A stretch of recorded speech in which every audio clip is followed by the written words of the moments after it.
A moment later, the boys were being hauled aboard the SS Andalusia in a cargo net. Everybody was overjoyed at the rescue. Well, almost everybody. Dear diary, today I killed off moose and squirrel. Weather continues fair. Boris, look, they're safe. Raskolnikov! Now I got to erase whole page. Well, the Andalusia finally got underway. For 2 days, the two spies remained hidden in their cabin. Then one morning... Boris, look at mooseberry bush. Sure enough, the mooseberry bush looked terrible. Its leaves had lost their luster. Its branches drooped sadly. The spies quickly summoned the ship's doctor. It's simple. This plant is seasick. Seasick? Yes, I recommend you get it out in the air and sunshine. A few quick turns around the deck every day should do the trick. But that wasn't as simple as it sounded. Look, it's moose and squirrel. Hide quick. And the spies ducked out of sight as our heroes passed. All clear, Natasha. They are bound to find us sooner or later, Boris. Come. We'll think of a way. And so the next time Rocky and Bullwinkle came around the corner of the deck, they saw 3 new passengers in deck chairs. Hello there, fellow sailors. Are you having a bon voyage? It's bit of all right, old chappie. Pip, pip, and all that sort rat. Say, you must be English. Well, I guess our little secret is out, my dear. Allow me to introduce myself. Sir Thomas Lippin Boris at your service. Not Sir Thomas Lippenboris, the millionaire yachtsman. Of course, old boy. See, it says so on card. And this is my wife, Lady Alice. Howdy. Charmed, I'm sure, darling. And this is my Uncle Chamandiali, pronounced Chomley. Hi, I'm Rocky, and this is Bullwinkle. Pronounced Binky. Sorry, chaps, Uncle Chomley is taking nap right now. Looks like a keen idea. Well, then why don't you have lie down, old chappie? Here, use mine chair. We will take walk around deck with your little friend. Well, that's mighty thoughty of you. Boris, you're leaving Moose with Uncle Chumley? Of course. Then Squirrel go with us. And when we're alone, you get it? I get it. So will Squirrel. Come along now. Last one around the deck is a saggy crumpet. And as Rocky went trustingly into the dark shadows of the boat deck with Boris and Natasha, Bullwinkle lay down next to Uncle Chumley. Nice day, ain't it? Must be beef. I say it's a nice day. He ain't beef, but he's pretty dumb. Meanwhile, Rocky has started for a turn around the deck with Sir Thomas and Lady Alice, who bear a striking resemblance to his old enemies, Boris and Natasha. Come on, Sir Thomas. This sea air's wonderful. I say, slow down a bit, old plum pudding. We must catch a spot of bread, eh, what? Okay. How's this? But the pace that Rocky set was still too fast for the spies, and as much as they wanted to get near him, he was always just a little too far ahead. Boris, I can't go on. What's the matter? My feet are killing me. I am used to high heels. The shoes are too comfortable. I can't stand them. Come on, Sir Thomas. Can't right now, old bean. Just remember, it's time for tea. Cheerio. Okay, I'll see you later. Gee, he's a nice guy for a duke. Back at the deck chair, Bullwinkle was still trying to start up a conversation with Uncle Chumley. So that other fella says, "That's funny, you don't look Chinese." Ain't that a... Well, maybe not. Thinks he's so smart, won't even laugh at my jokes. Okay, don't talk. See if I care. You're just a sorehead, and I'll tell you to your face, too. And Bullwinkle pulled away the handkerchief over Uncle Chumley's face. Uh-oh. That there is a mighty sick uncle. Look at that face. It's green. Covered with little red spots, too. I wonder if he's catching. A short distance away, Sir Thomas was gleefully boring holes in the bottom of a lifeboat. Did I ever tell you, Natasha, I got a medal in drilling holes at USC? University of Southern California? No, Ukrainian Safecracking College. Rocky! Rocky! What is it, Bullwinkle? It's Uncle Chumley. He's got a bad case of the red and green uglies and... Rocky, listen. Just at that moment, a loud bell began to ring close at hand. Lifeboat drill, take your stations, What is it, Rock? It's lifeboat practice, Bullwinkle. Come on, this is our boat. Mooses and squirrels first, women and children next. Let's get in. Gee, it's getting foggy. Little did our friends know that the voice on the speaker was that of Sir Thomas Lippenboris, who waited just out of sight with a pair of cable snippers. Wait a minute. What about poor old Uncle Chumley? Get him, Bullwinkle. In an instant, the moose had grabbed the disguised mooseberry bush and dashed back into the lifeboat. Don't worry, Uncle Chumley. You're safe with us. Oh, he won't answer. Just sits there like a vegetable. All set in number 5? All set. That's nice. And the wily spy cut the cables holding the lifeboat on its davit. Hey! Help! Help! Moose overboard! And a moment later, Sir Thomas Lippenboris was waving farewell to the leaky lifeboat as it drifted away in the fog. Cheerio, Moose. Goodbye, Squirrel. Peep, Uncle Chomley. Uncle Chomley? Boris, what have you done? Don, I've destroyed my own flesh and bush. Well, our heroes have the mooseberry bush, but what good is it 1,000 miles from nowhere? Hey, Bullwinkle, this boat is leaking. You know I got the same sneaky feeling. We gotta find something to plug up the holes. I got this one stopped. Yeah, but what about that one? You might lend a hand, Uncle Chumley, instead of just sitting there. Bullwinkle, I got an idea. What is it? Stand on your head. Is that your idea of an idea? Quick, we can use your antlers as plugs. Sure enough, as fate would have it, when Bullwinkle stood on his head, the points of his antlers just fit the holes in the bottom of the boat. It's working, Bullwinkle. You stopped the leaks. Shows what you can do if you just use your head. Now all we have to do is wait for the SS Andalusia to find us. I hope they hustle it up. My brains are getting soggy. Don't worry, they'll pick us up in a couple of minutes.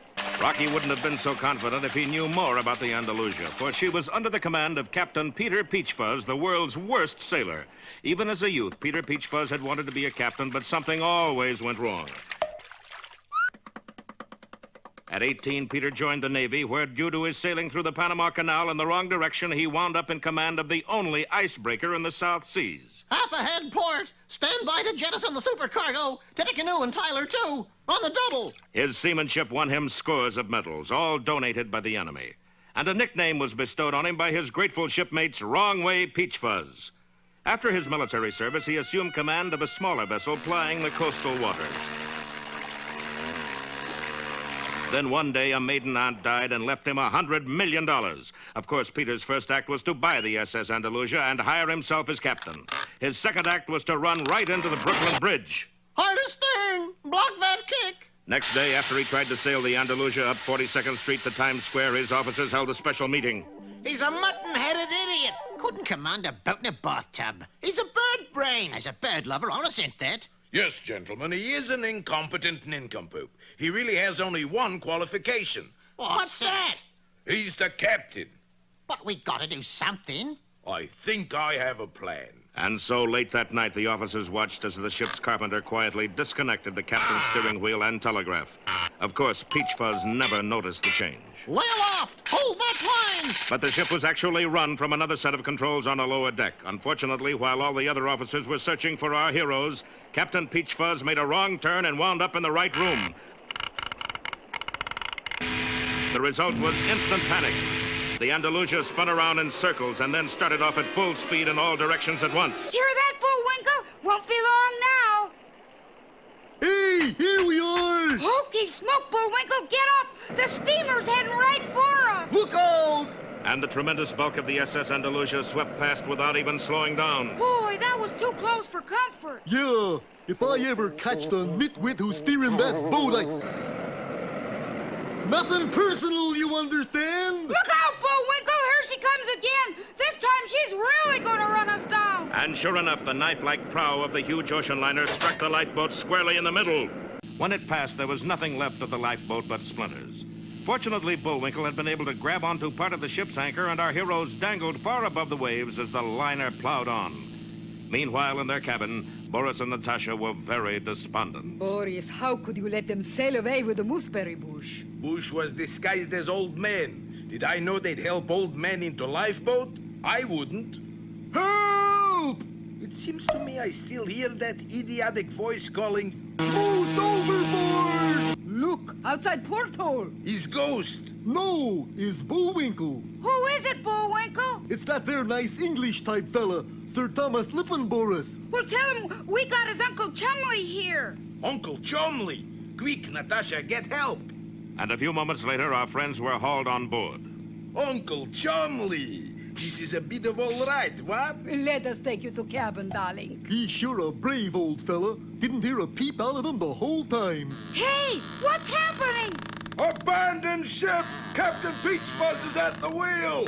Sure enough, Captain Peter Wrongway Peachfuzz, the world's worst sailor, gained entrance to the real control room and was now in full command. Full speed astern ahead. Port your helm. Knit 1, furl 2. Hang on, Bullwinkle. Looks like a rough trip. Yeah, and I wonder where to. Bullwinkle wasn't the only one concerned about that, for the Andalusia was long overdue at her destination. Nobody knew exactly where she was. Guam calling. Andalusia just passed here headed south. I mean north. Oh, never mind. Commander, I think I've got a ship on the radar. Nonsense. Nobody would steer a ship like that. The radar's out of order. But the commander had reckoned without Captain Peachfuzz, who could and did steer a ship exactly like that. Gee, Bullwinkle, we should be getting near Pennsylvania by now. Land ho! Oh, boy, we're Pennsylvania at last. Yeah, I could tell because of the windmills and all them tulips. Windmills, tulips, that's Holland. But at that moment, Captain Peachfuzz was picking a new course. Aha! Come right 200 degrees centigrade. Reef the forecastle. Play ball. And the steamer headed out to sea again at full speed. Radio messages crackled round the world. Hello, Andalusia. This is the Coast Guard calling. Come in. But unfortunately, Captain Peachfuzz kept his radio tuned to another station entirely. And in the National League, it's Dodgers 3, Cards 2. And in their cabin, our heroes waited for the boat to dock anywhere. Hey, Rock, I think we're there. What do you see? Oh, there's a whole lot of people waiting on the shore. Looks like a formal reception. Formal? Yup, everybody's wearing tuxedos. Oh, Bullwinkle, those are penguins. We must be near the South Pole. Well, we better ask for another blanket. They have gone more miles and got less places than any ship in the world. X3 Andalusia approaches Point them, boy. Workstree, Andalusia hits Point them, boy. Damage great.